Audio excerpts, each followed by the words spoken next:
Hi, Mrs. Hannon again here on day 2 of pre-reading skills for the Reading Rangers. So yesterday we went over number 1 reading pre-reading skill, which is motivation. Today we're going to talk about oral language skills, which need to be in place before a child can learn how to read. What do I mean by oral language skills? Well, kiddos should be figuring out that saying things has meaning, right? And if you've ever dealt with a 2-year-old or a 3-year-old saying, no, no, no, they've figured it out, definitely, right? So they should be using words to communicate their wants and desires, right? Rather than just grasping for a sippy cup, they'll say juice, right? Because they know that saying that is going to yield the result easier than just grabbing. Okay, so those are examples of using and developing oral language skills early on.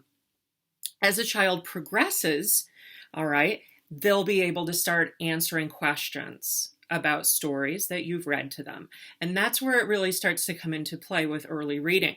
So once they understand that things that we say have meaning and can get us what we want, then they've got to make that leap to that same thing that they're hearing and saying can also happen in print via these weird squiggles on the page, right? So how do we foster that? Well, talk to your kids. You already do that, right? You already ask them questions about their day, and speak with them, right?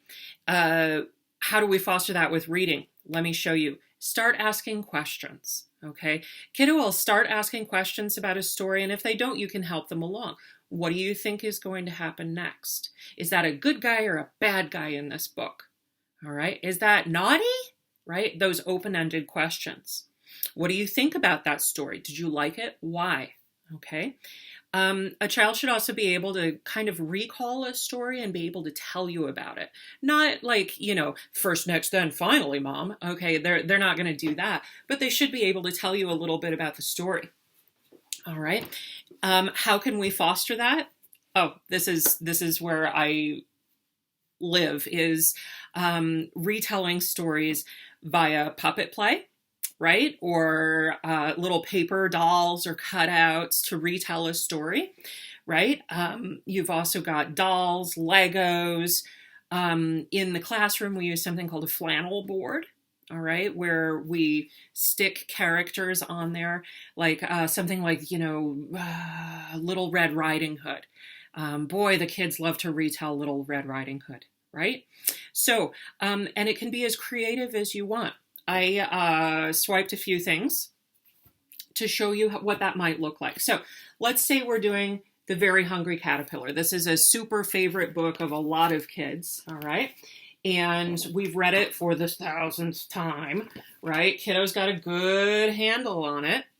So I say, hey, kid, we get to the end of the story and we say, hey, could you tell me about that story using your stuffy, Mr. Penguin?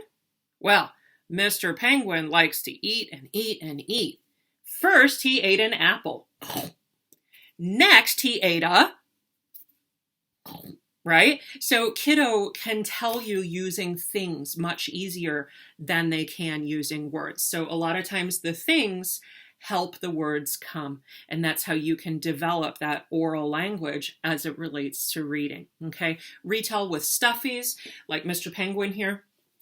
Flannel boards, puppets, dolls, Barbies, Legos, you name it. We're only hemmed in by our own lack of imagination, because kids have a lot more imagination than grown-ups. So go ahead and encourage those retells. Also, last thing about oral language, I get questions from bilingual or even trilingual families a lot of the time. Should I be reading to my kiddo in English if I speak another language with them, if I'm raising them in another language? Read whatever book the kid wants. Read whatever book you love and feel most comfortable reading to your child. Bilingualism is an absolute gift.